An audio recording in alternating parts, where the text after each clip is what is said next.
Leo ni siku ambayo inaingia katika vitabu vya kihistoria katika maisha yetu na maisha ya nchi yetu kama Kenya, kwamba tuko hapa katika uwanja huu kwa sababu ya malengo maalum.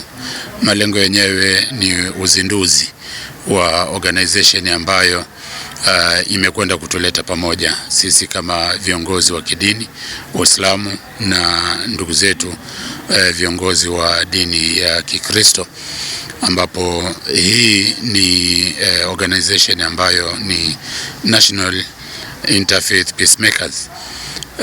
Lengo lake ni kuzungumza au kuingia pale katika ground mashinani na kuweza kuzungumza na Wakenya wa tabaka zote bila ya kuzingatia dini zao wala kuzingatia status zao za kimaisha, ya kwamba kuna umuhimu ambapo sisi kuweza kuja pamoja ili kuweza kuhimizana katika amani. Tunaona hali ya nchi vile ilivyo.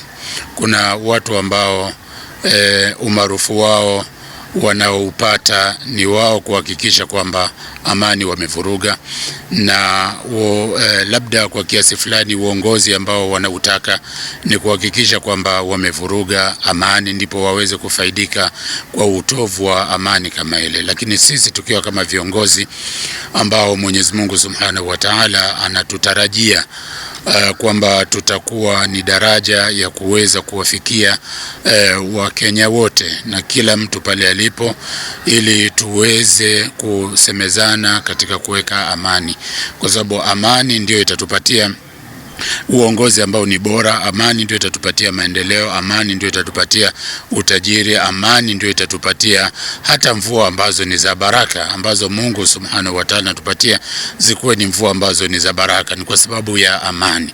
Mwenyezi Mungu hajaiweka nafsi yoyote ama roho yoyote katika dunia kama hii kwa sababu ya kuuawa ovyo ovyo au damu yoyote ya mwanadamu kumwagwa kwa sababu ya malengo ya kisiasa, malengo ya biashara, malengo ya nini. Na tunaona hali vile ambavyo inaendelea. Ni siku chache tu ambazo zimepita ya kwamba kiongozi ambaye amechaguliwa amekwenda kuvamiwa, kapigwa na watu ambao bila shaka watu kama wale hawakulala tu kuamka kusema eti tunaenda kumvamia mtu fulani.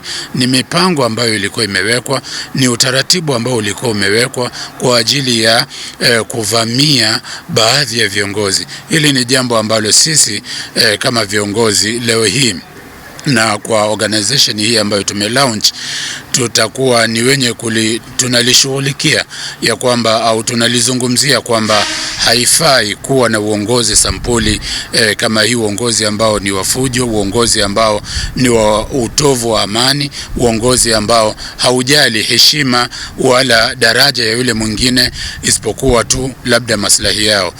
Kazi yetu kubwa katika organization kama hii ni kuingia mashinani, kuzungumza na Wakenya wa tabaka zote na kuhimizana ya kwamba amani ni jambo la muhimu. Hatuwezi kuwa na upigaji wa kura mzuri kama hatuna amani, na hatuwezi kuwa na uendelezwaji wa kampeni mzuri kama hatuna amani, na hatuwezi jua uzuri wa sera za kiongozi ambaye anakuja kwetu kama wananchi au kama Wakenya akitaka tumchague kama hatuna amani.